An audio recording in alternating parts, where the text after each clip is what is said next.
नमस्कार दोस्तों, मैं उकृष देवबन नक्सल। दोस्तों, हम लोग एक बात को भूल जाते हैं हमेशा कि हम जिंदगी भर बदलते रहते हैं। मैं तो कहता हूं कि हर 5 साल 10 साल एक इंसान बदल जाता है। कभी कभी कुछ लोग शायद कम बदलते होंगे, कुछ लोग ज्यादा बदलते हैं। मैं उनमें से हूं जो काफी बदल जाता हूं। यानी मैंने ऐसे ऐसे काम किए हैं और ऐसे ऐसी चीजें कहे हैं शायद 15-20 साल पहले, जिससे आज मैं शर्मिंदा होता। आज मैं नास्तिक हूं। उन दिनों में मैं एकदम स्पिरिचुअल टाइप का बंदा था, बहुत ही मंदिरों में जाया करता था और ऐसे ऐसे काम किए थे। मैं आपके साथ शेयर करूंगा किसी दिन, जिससे ठीक है मैं शायद शर्मिंदा न भी हूं, क्योंकि वो बिलीफ सिस्टम के अंदर वो टाइप के काम करते हैं। एक पूरा माइंडसेट आ जाता है कि ये सही है, यही सही है, यही हकीकत है। तो उस हकीकत को समझ के हम जो काम करते हैं उस चीज को, यानी वो एक डिफरेंट पॉइंट ऑफ व्यू से आता है। You are coming from somewhere else. तो मैं आपके साथ एक ऐसी बात शेयर करना चाहता हूं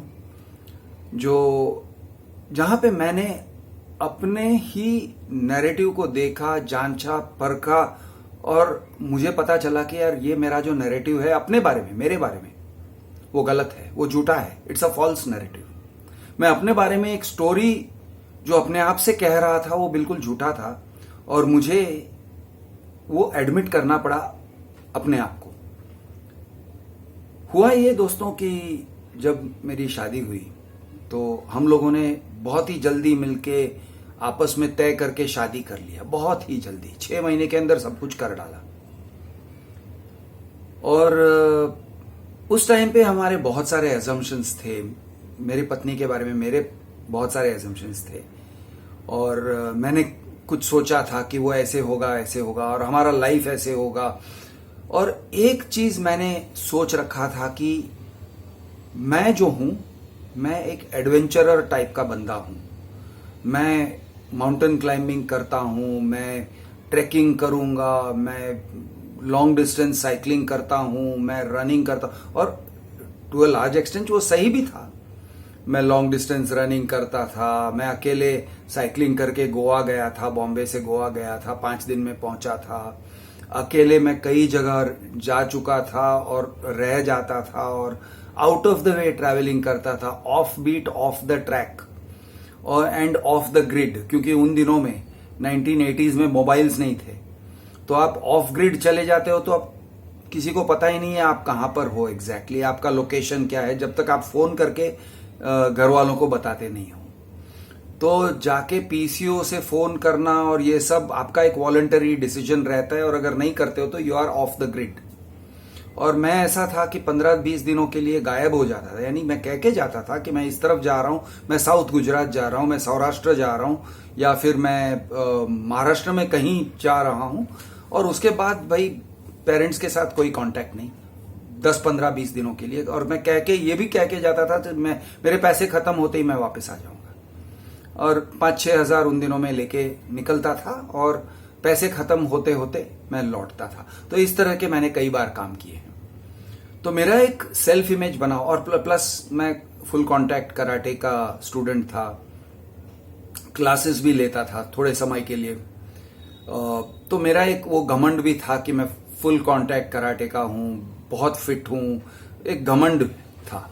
तो ये सब घमंड के चलते मैंने डिसाइड कर लिया कि मेरी जो पत्नी है, जिनका ये सब एक्सपोजर नहीं था, ये टाइप के चीजों का एक्सपोजर नहीं था, वो एक सिंपल ट्रेडिशनल घर की लड़की थी। Ordinary simple traditional Gujarati girl. हाँ, उसमें बहुत सारे एक्सेप्शनल क्वालिटीज थे जिसके कारण हमने शादी किया।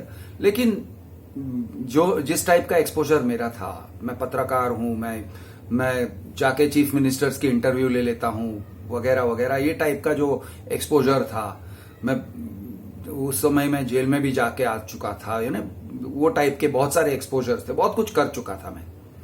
तो मेरा एक घमंड था उन दिनों में, और वो घमंड ये था कि मैं उसका गुरु बनूंगा और वो मेरी शिष्या बनेगी और मेरी वाइफ को मैं सब कुछ सिखाऊंगा। I will train her, coach की तरह ट्रेन करूंगा। Cycling, mountain climbing, long distance running, fitness का हैंड टू हैंड कॉम्बैट, ये वो सब, ट्रैवलिंग, टफ बना दूंगा और हम दोनों फिर दोनों साथ में दुनिया घूमेंगे। ये टाइप के फैंटेसीज थे, बहुत सारे थे। एडवेंचरस कपल टाइप के फैंटेसीज। अब हुआ ये कि शादी होने के बाद मेरी वाइफ ने दिखाया कि भाई उसे ये सब चीजों में कोई इंटरेस्ट नहीं है। उसे घर संभालने में इंटरेस्ट है, बिजनेस करने में थोड़ा सा इंटरेस्ट था, फोटोग्राफी में बहुत इंटरेस्ट था, म्यूजिक में इंटरेस्ट था, बुक रीडिंग में बहुत इंटरेस्ट था। लेकिन इन चीजों में जो मैं कह रहा हूं उसमें इंटरेस्ट नहीं था, बिल्कुल नहीं था। और मैं कहता था चलो रनिंग करते हैं, चलो वॉकिंग करते हैं, चलो साइकिल चलाते हैं, वगैरह वगैरह, and she was just not interested. काफी समय तक मैं फ्रस्ट्रेटेड रहा, मैं नाराज हो जाता था। शायद ये इस बात को लेके हमारे बीच में शायद 8-10 साल तक शायद क्लेश रहा है, ऐसे मुझे याद आ रहा है। मैं डैड के साथ वॉक्स पे जाता था, बहुत लंबे वॉक्स पे जाता था, हम लोग टूरिंग भी करके आते थे। मेरे दोस्त थे, उनके साथ मैं कभी निकल जाता था, वो सब मैं करता था फ्रॉम टाइम टू टाइम। या मैं अकेले निकल जाता था, दोस्तों का टाइम जो था वो इससे पहले था। इसके बाद मैं और डैड कभी कभी निकलते थे, मेरे पिताजी, और मोस्ट ऑफ द टाइम मैं अकेले सोलो कुछ ना कुछ कर देता था, लेकिन ज्यादा नहीं। और ऐसे सोचते सोचते कि मैं एडवेंचरर हूं और तुम मुझे होल्ड बैक कर रही हो, तुमको मैं कोचिंग करना चाहता हूं, तुमको मैं सिखाना चाहता हूं, तुम्हारा मैं गुरु बनना चाहता हूं, तुम शिष्या नहीं बन रही हो। ये टाइप का एक वाइब आ गया हमारे रिलेशनशिप में। और काफी समय तक मैं बहुत नाराज रहता था, फ्रस्ट्रेटेड रहता था, डांटता था। ऐसे नहीं थे कि we didn't have loving moments, अच्छे भी मोमेंट्स थे, हम लोग मूवी देखने जाते थे, ये सब होता था। लेकिन एट द सेम टाइम ये एक वाइब आ गया हमारे रिलेशनशिप में। और फिर प्रेगनेंसी हुई, पहला बच्चा हुआ, फिर प्रेगनेंसी हुई, आफ्टर 5 इयर्स दूसरा बच्चा हुआ, यानी मेरा बेटा 5 साल मेरी बेटी के बाद जन्म लिया। मेरी बेटी हमारी शादी के 5 साल के बाद, 4 या 5 साल के बाद आई। तो ये सब था। अब इस सभी के बीच में मेरा एक जिद रहा कि नो, यू हैव टू, तुम्हें मेरे साथ साइकिलिंग करना चाहिए, वॉकिंग करना चाहिए, फिटनेस रखना चाहिए, वगैरह वगैरह। और वो उसको बिल्कुल ही सूट नहीं हो रहा था। कई बार वो कंप्लेन करती थी, नहीं आज नहीं जाना है, पैर दुख रहे हैं, ये है वो है। फिटनेस का जो एजेंडा था मेरा वो नहीं हो पाया और मैं बड़ा फ्रस्ट्रेटेड रहता था। तो एक दिन ऐसा हुआ कि मैं ये सभी के बारे में सोच रहा था और अचानक से मेरे दिमाग में मुझे ऐसे लगा कि मैंने अपना चेहरा आईने में देख लिया पहली बार। हुआ ऐसे कि मैं कुछ खास नहीं कर रहा था। मैं हमारे घर से बहुत नजदीक है संजय गांधी नेशनल पार्क। जब मेरे डैड मेरे साथ में वॉकिंग के लिए आते थे तो बात अलग थी, लेकिन मैं अकेले वॉकिंग के लिए, रनिंग के लिए नहीं जाया करता था। हमारे घर से थोड़ा दूर, यानी बहुत सारी चीजें हैं, फैसिलिटीज बहुत सारे हैं। कभी कभार साइकिल लेके जाता था, लेकिन यूजुअली नहीं करता था ये सब। एक दिन मैंने सोचा कि अगर मैं सचमुच उतना ही एडवेंचरस बंदा हूं जितना मैं सोच रहा हूं, तो मुझे ये सब अकेले कर लेना चाहिए था। मैं अकेले हिमालय के पर्वत चढ़ के आ जाता, मैं अकेले कहीं जाके पैरा जंपिंग या ऐसा कुछ कोई एक्टिविटी करके आ जाता। लेकिन मैं अकेले नहीं कर रहा हूं, मैं ट्रैकिंग करके आ जाता। मैं ट्रैकिंग नहीं कर रहा हूं। महाराष्ट्र में बहुत अच्छे ट्रैकिंग के फैसिलिटीज हैं, मुंबई से बहुत अच्छे ट्रैकिंग के फैसिलिटीज हैं, लॉन्ग डिस्टेंस साइकिलिंग के फैसिलिटीज हैं, ग्रुप्स हैं। और बाजू में नेशनल पार्क रहते हुए यार रोज तो मैं 20 किलोमीटर दौड़ के आ सकता था अगर मैं चाहता तो। शादी से पहले मैंने बहुत कुछ किया था, लेकिन शादी के बाद क्या रोक रहा था मुझे? कुछ भी तो नहीं। लेकिन मैं नहीं कर रहा हूं। क्यों नहीं कर रहा हूं? तो अचानक से मुझे एक रियलाइजेशन हुआ कि हालांकि मैं इस बात को लेके, इस बात को मैंने एक नाराजगी की वजह बना के रखी है। मैं हमेशा इस बात को लेके नाराज रहता हूं, अपनी पत्नी से फ्रस्ट्रेटेड रहता हूं, लेकिन क्या मैं सचमुच वो एडवेंचरस बंदा हूं जो मैं कह रहा हूं? Am I the person I claim to be? मैं कह रहा हूं कि मैं बहुत एडवेंचरस हूं, मैं बहुत फ्री स्पिरिटेड हूं। क्या मैं सचमुच में उतना फ्री स्पिरिटेड हूं? अगर मैं उतना था तो मैं अकेले क्यों ट्रैवलिंग करने नहीं गया? इसका मतलब मैं नहीं हूं। चलो चैलेंज, चलो आज से शुरू हो जाओ, जाओ करो, करो जो करना है। पैसे हैं, पैसों की कमी नहीं थी, मौके भी थे, टाइम की कमी नहीं थी, समय की कमी नहीं थी। कुछ मेरे एम्बिशंस मैंने पूरे भी किए। मैंने 1997 में अंडर वाटर स्विमिंग का शौक पाया। उसी समय मैंने जो एक क्लब ज्वाइन किया मैंने, और बहुत जल्दी मुझे अंडर वाटर स्विमिंग का शौक आ गया।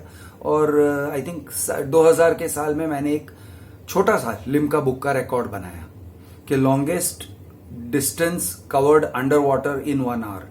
1 माइल से कुछ, 1 माइल से कुछ ज्यादा है। यानी ऊपर आओ, सांस लो, अंदर जाओ, 4-5 राउंड मारो, फिर से ऊपर आओ, सांस लो, अंदर जाओ, 4-5 राउंड मारो, वो टाइप का मैंने एक रिकॉर्ड बनाया लिम्का बुक में। तो ठीक है, वो तो मैंने किया और अकेले ही किया। मेरी बेटी और मेरा बेटा दोनों जन्म ले चुके थे। मेरा बेटा छोटा बच्चा था, मेरी बेटी भी तो छोटी ही थी लेकिन उससे 5 साल बड़ी।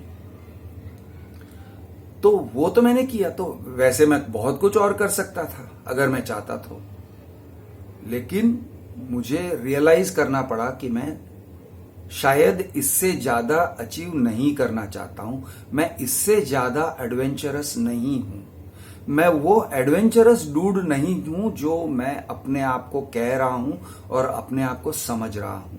तो मुझे अपनी जो एक्सपेक्टेशन थी और मेरी जो अपनी एक सेल्फ इमेज थी, मुझे अपनी सेल्फ इमेज करेक्ट करनी पड़ी। और वो इसलिए क्योंकि मेरे पास पूरी आजादी थी, कोई किसी ने मुझे रोक के नहीं रखा था। मैं अपने आप को रोक रहा था। मैं ट्रैवल करना चाहता तो करता, कौन रोकता मुझे? मैं मुंबई टू दिल्ली साइकिलिंग करूं या कश्मीर टू कन्याकुमारी साइकिलिंग करूं, या जिस तरह से राहुल गांधी चल के गए वैसे मैं चल के जाता, कर सकता था। कौन रोक रहा था? कोई नहीं रोक रहा था। तो क्यों नहीं किया? क्योंकि तुम करना नहीं चाहते हो। मैं बिजनेसमैन बन गया था, बिजनेस कर रहा था, प्रिंटिंग पब्लिशिंग के लाइन में था, और जब तक मुझे प्रिंटिंग पब्लिशिंग के लाइन में खुशी मिली तब तक मैंने किया। उसके बाद मैंने स्टॉप कर दिया। मैंने कहा यार नहीं, मुझसे हो रहा है। उसकी एक कहानी अलग है। एक मिड लाइफ क्राइसिस हो गई, एक साइकोलॉजिकल क्राइसिस हो गई मेरे लिए कि मैं ये कंटिन्यू नहीं कर सकता हूं। मैं ये इंसान भी नहीं हूं। I am not this businessman, I am not this guy जो प्रिंटर पब्लिशर बन के जी हुजूर जी हुजूर जी हुजूर कहते रहता है दिन भर कस्टमर्स को, क्लाइंट्स को, यस सर, हाँ सर, मैं भेज रहा हूं सर, अभी करके भेजता हूं सर, ओके सर, कल मिल जाएगा डिलीवरी। ये टाइप का मेरा जो काम था या मेरे काम की जो मजबूरी थी, ये मैं नहीं हूं, ऐसे मुझे एहसास हुआ। और ये मैं नहीं हूं, और ये मैं, I can not keep doing this. मैं इस तरह से कंटिन्यू नहीं कर सकता हूं, नहीं तो मैं पागल हो जाऊंगा।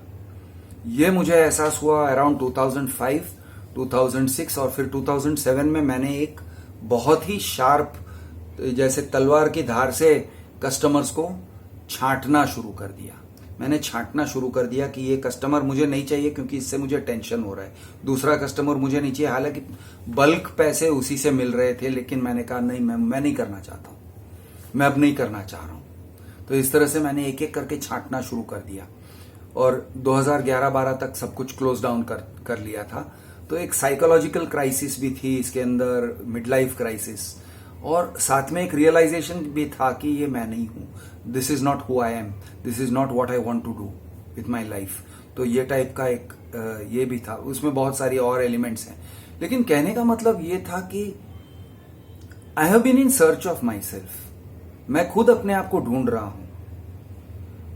मैं ऐसे नहीं कह सकता हूं कि मैं जो था 25 साल की उम्र में मैं वही हूं 58 साल की उम्र में, बिल्कुल नहीं हूं। फिजिकली नहीं हूं वो बात अलग, लेकिन मेंटली भी नहीं हूं। I am not the same person. मैं बदल चुका हूं और मैं बदलता रहा किसी समय। Anyway, that is not what it is about. ये आस्था और नास्तिक होना और वो जर्नी के बारे में मैंने बात भी किया है और भी करेंगे। मैं एक और एग्जाम्पल देना चाहता हूं कि जब हमारा एक समय आता है फायर करने का, तब हम फायर करते हैं। मेरा ओवरऑल कहने का मैसेज ये है, सारांश ये है कि लोगों के साथ पेशेंट रहो। लोगों से ये उम्मीद मत रखो कि वो आपके एक्सपेक्टेशंस पे खरे उतरेंगे, और अगर वो उतरेंगे तो जब आप चाहते हो तब वो खरे उतरेंगे। ऐसे एक्सपेक्टेशंस मत रखो। तो इसके मैं आपको 2 किस्से सुनाने जा रहा हूं अपने पर्सनल लाइफ से। एक तो ये था कि मेरे डैड, जब हमारी शादी हुई, मैं बिजनेस कर रहा था, बच्चे हुए थे, मैं बच्चों के साथ खेलता था, बीवी के साथ बातें करता था, और बहुत घर के भी बहुत सारे काम थे। मैं बिजनेस कर रहा था, ये सही है, लेकिन ऐसे नहीं है कि हर बार मेरे पास टाइम ही नहीं था। कभी कभी टाइम हुआ करता था, कभी कभी बहुत टाइम हुआ करता था, इन सम फेजेस। तो उस टाइम पे मेरे डैड भी तो काम कर रहे थे। वो एक चेंबर ऑफ कॉमर्स में कंसल्टेंट थे, वो भी तो जा रहे थे, ऑफिस जाके आते थे, लेकिन वो घर का काम भी करते थे। वो वॉशिंग मशीन में कपड़े लोड करते थे, कभी कभी बर्तन को साफ कर देना, ये सब काम करते थे। यानी किसी टाइप की शर्मिंदगी नहीं थी। मेरा भी नहीं है, हमारे घर में किसी का भी नहीं है। हम सब काम करते हैं, हर कोई काम करते हैं। ऐसा नहीं है कि हम झाड़ू को हाथ नहीं लगाएंगे, झाड़ू भी मार देंगे, पोछा भी मार देंगे, बर्तन भी मांज लेंगे, सब जो काम करना पड़ता है, और टॉयलेट को साफ करते हैं वो भी कर लेते हैं। तो ऐसी कोई शर्मिंदगी की बात नहीं है। There is no shame in any work. लेकिन अब आलस कहूं या फिर मैं अपने बच्चों के साथ व्यस्त रहता था, तो मैंने उन दिनों में घर का काम ज्यादा नहीं किया।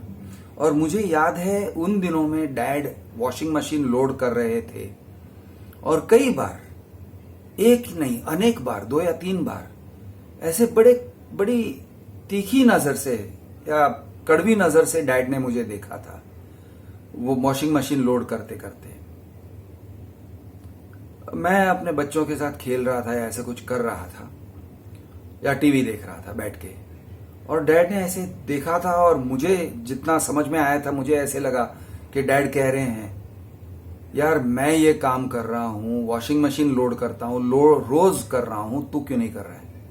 अब डैड का नेचर ऐसा था कि वो डायरेक्टली नहीं कहते, वो नजर से कहते। बहुत कम ऐसा था कि वो, बहुत कम इंस्टेंसेस थे कि वो मुंह से कह देते थे।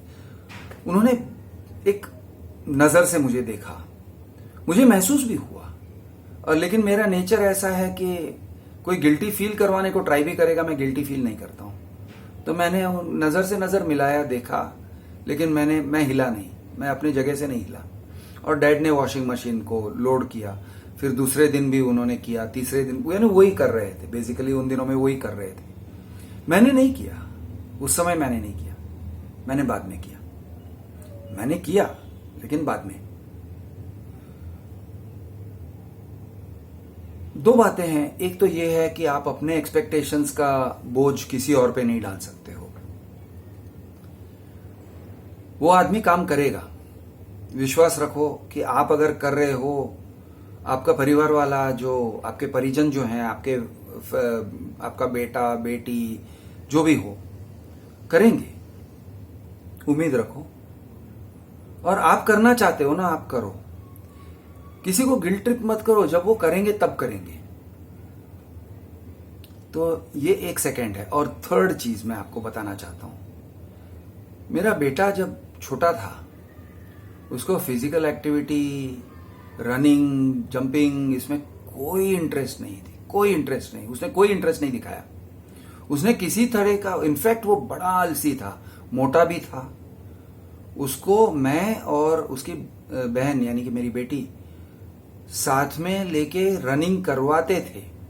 हम लोग रनिंग करने निकलते थे हमारे बिल्डिंग कंपाउंड में, उसको रनिंग करवाते थे, हाथ से उठा के उसको खींच के रनिंग करवाना पड़ता था। वो रोता नहीं था, लेकिन बड़े रिलक्टेंटली रनिंग करता था, बहुत धीरे से, कुछ खास एथलेटिक एबिलिटी नहीं दिखाया, मोटा हो गया। शायद वो 2000 यानी 11-12 साल तक तो एकदम मोटा हो गया था, फैट हो गया था, और थोड़ा भी एथलेटिक नहीं था। थोड़ी सी छोटी सी डिस्टेंस रन करता था, हाफ चढ़ जाती थी उसको।